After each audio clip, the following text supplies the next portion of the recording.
I'm Alex Radcliffe from Board Game Co, and today I'm reviewing Alibis from Allplay. Alibis is a cooperative 2 to 6 player game of word association. The general idea of the game, the premise so to speak, is you are trying to figure out who the suspect is.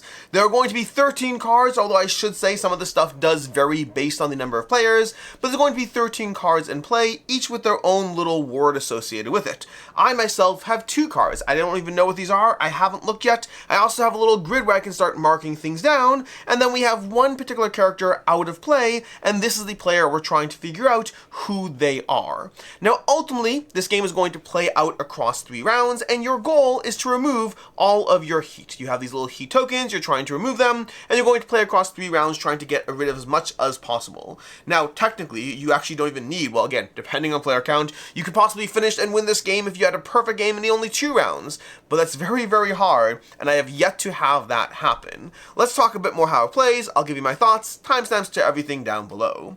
But with that said, right now, I am now seeing my 2 for the first time. In fact, I'm not even going to tell you what I have. I'm just going to go ahead and come up with a clue so you can play along with me. So, and obviously this is the worst way to do this because I can either take way too long or just give a bad clue, but we'll see what the best we can do is. I'm looking around. None of these are great. That's terrible, okay. This is not great. I will go, I'm gonna do this, okay? But keep in mind, I am under pressure here, so this would not be my first clue necessarily. Well, actually, it's literally my first clue. It may not be my best clue. So, I'm going to write down over here the word balance, okay? That's my word. Ignore my handwriting. It's terrible, I know.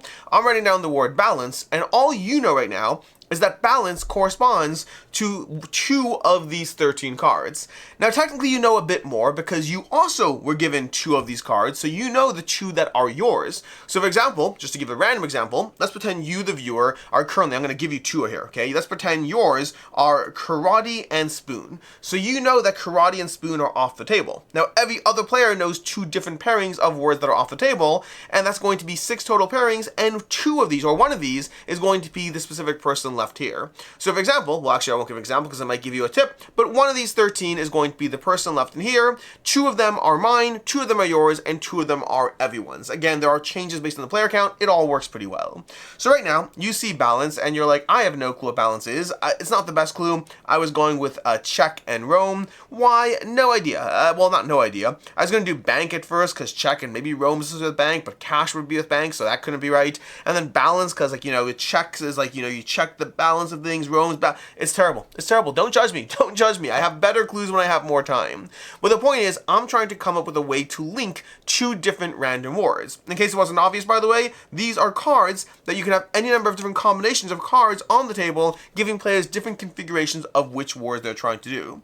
Now, right now, if we were playing a 6-player game, everyone has their own 2, which again, because it's 13, leaves 1 left over.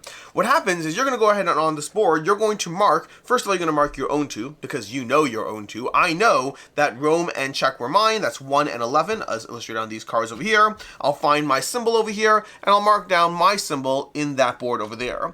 But maybe somebody else has a different clue. Maybe somebody else, maybe this person over here wrote, I don't know, jewels. Okay, I have no clue. Again, I'm trying to be fast here and not trying to be right. Maybe they wrote down jewels, and that I'm looking at the table and I'm thinking, well, probably thief, okay, because a thief would be a jewel thief. You could do cash, but maybe it's glittery, maybe that's the issue. So maybe I try to go ahead and mark down this symbol under cash and thief, trying to deduce what that player's 2 words are. But I'm doing this for everyone at the table, which means slowly but surely I'm starting to fill in different combinations, and even when there's not an ideal combination, I'm using the ones that are ideal to slowly eliminate suspects, because as much as I did thief and cash, maybe somebody else would have written money, and that end I would have gone ahead and said, well, cash is definitely money, so that means it can't be there for jewels. Meaning, as you look at other other combinations, you will learn more about what looks like the most obvious combinations. But at the end of it all, there is one person left standing, and for the sake of randomness over here, I'm going to say it's 13. I'm going to guess that coffee is going to be the jewel thief. I have no idea if this is right or not. We're going to find out. It's 8. Ah, that's a pity. It's cards over here. But either way, the goal is, as you mark these down, you're marking what you think people are, but you're also marking who you think this person is, the one left out of the table, because that's going to be the biggest chunk of points, which is how we get to scoring. When you're ready with all this, when you're done, again, everyone's coming up with a clue simultaneously, everyone's writing a word down. When you're all done, you reveal, and then everyone starts to try to fill in their own grid, and once everyone's done, you go ahead and go through players one at a time. The way scoring works is if at least one person guessed your combination. Only one person has to guess it. At least one person on the table thought correctly and they said, you know what, Rome and check seems like balanced. I don't know why, it's a terrible clue, but they went ahead and guessed it. You'll remove one heat from the table. But the main source of clues, the main source of points or removing heat, is going to come from getting a chunk of heat removed for guessing correctly. Each player who guesses correctly the odd one out will remove 3 heat from the table, and that's going to be the bigger chunk of how you're actually getting rid of heat. Because again, you get rid of 1 heat for each person that, not each person, if a person correctly guessed your combo, you get rid of a heat, but you get rid of multiple heat for each person that guessed correctly the card off to the side. And again, there's different things around the player count as far as making sure that's all balanced, but it does work pretty well. But that's basically how you play through Alibis. You're looking at a shared grid of cards. Everyone has a little information about how things are structured at the table. No one has the full picture, and you're working together to try to figure out what combination you think other players are, but most importantly, what you think the card off to the side is. And with that, we're going to go ahead and dive into my review of this game, because there are a lot of games that do this kind of word association.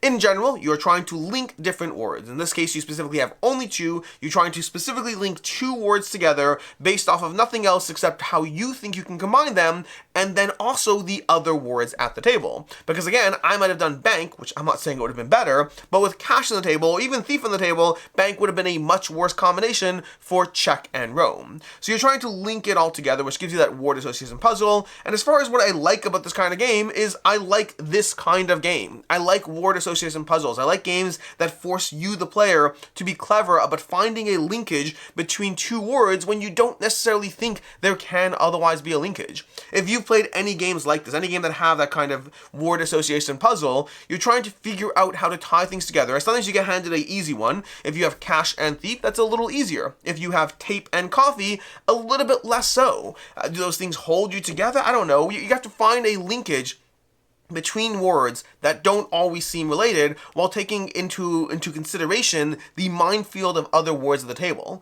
So the explanation of what the game is to me the explanation of why I like it. I like this kind of game. I will say this game works well at a variety of player counts. I've played this game, it's a 2 to 6 player game. I have not played it at 2, but I've played it at every player count above 2, and I've liked it at all player counts. There's different ways that the game balances around the other players. At 3 players, you can have multiple pairings of people. There are all ways that to do it, but it does ultimately work well at different player counts. And I like the fact that you always have a little bit of information as to what's going on. I know my characters, which can eliminate something, and you could rely on that to an extent. You could rely on the fact that even if there's a minefield in there, if I'm trying to link 2 words and one of them's a terrible thing that gets in the way, at least one other player at the table, probably, because it could be the one off to the side, probably has that, and they can eliminate that. If I have cash, I'm like, ooh, well, definitely not cash because I have cash. What are the next 2 most likely? So that will help you to an extent. The only problem is the other players, while you might be able to get rid of that 1 heat because at least one person will guess you right, the other players will all be thrown off and might have the wrong card guessed as to which card was off to the side because of that. So you are trying to figure out how to collectively work together in this cooperative game to put together a perfect configuration, a perfect pairing that allows other players to remove as much heat as possible and guess the person off to the side, all of which leads to an incredibly satisfying puzzle. As far as things I don't like about the game, first of all, I don't care about scoring in games like this, meaning there is a scoring system as far as how much heat you removed and therefore how well you did.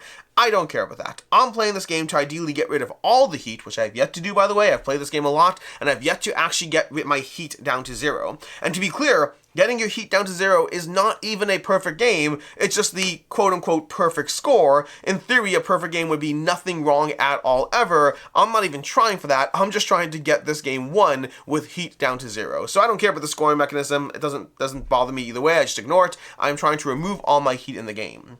The biggest thing this game has, for and against it, is that all or nothing aspect as far as how you have to work together with the other players to try to figure it out, because it very much is all or nothing. A single missed connection means everything else you do can be offset. If I'm certain that a person linked thief and cash, everything else I do from there will cascade wrongly because of that one thing, because Cash was really player B, and now if Cash is player B, I'm going to mess up player B, which will mess up player C. It's going to go round and around, and a single missed thing can unfortunately throw everything off. And while that in and of itself I don't mind, it does mean that a single person giving a bad enough clue can send the entire table spiraling. Now the scoring mechanism of the game is light enough that it gives you some room for error while still having a perfect game, so that's a good part, but it does mean that playing this game with people, I guess there are other games you can play in this word association puzzle genre where a single player doesn't ruin it for the entire table. You go through theirs, it's not the best clue, and you move on. But in this one, a single player not being able to come up with good associations, and again, that's clearly me with check and roam and balance and all that, but a single player not being able to give good enough associations can throw the entire table into disarray, which means you kind of want to play this game with people who are at least decent at this genre of game. As far as final thoughts on Alibis, I really like Alibis. And my first game of Alibis I enjoyed because word association puzzle, and I enjoy word association puzzles. But my first game I was like, it's good, but I think I would rather just play other games in the series. Not series, other games in the genre. But the more I played it, the more I've come to enjoy the unique spin that Alibis gives. It does feel more so like a single cohesive unit trying to attempt a game, which is also its downfall. Again, because of the fact that you do need that perfect game. You do need players who are all playing well. It does give it a small handicap compared to other games, but it's also what makes the game stand out. More so than any other word association puzzle game, have I felt that we are all really working together and incredibly reliant on each other, which over time has made me appreciate this one more and more. For me, I'm going to come in at a 4 out of 5. I like this genre in general, and Alibis does enough differently within the genre to make it one that I'm intrigued enough and compelled enough to pull it out and play amongst other games that do similar things. Speaking of other games that do similar things, my two favorites in the genre are likely going to be So Clover and Codenames. Both of them offer the player the ability to connect various things based off of you finding that specific combination. I would say specifically So Clover, this feels very reminiscent of, the main difference being So Clover is you doing your own little puzzle and then other players scoring it, still cooperative in theory, but you each isolate your puzzles, versus this one is very much a team project, which again works for and against it. In any case, then until next time, I'm Alex Radcliffe from Board Game Co. I hope you found this review helpful, and as always, I hope you have a good one.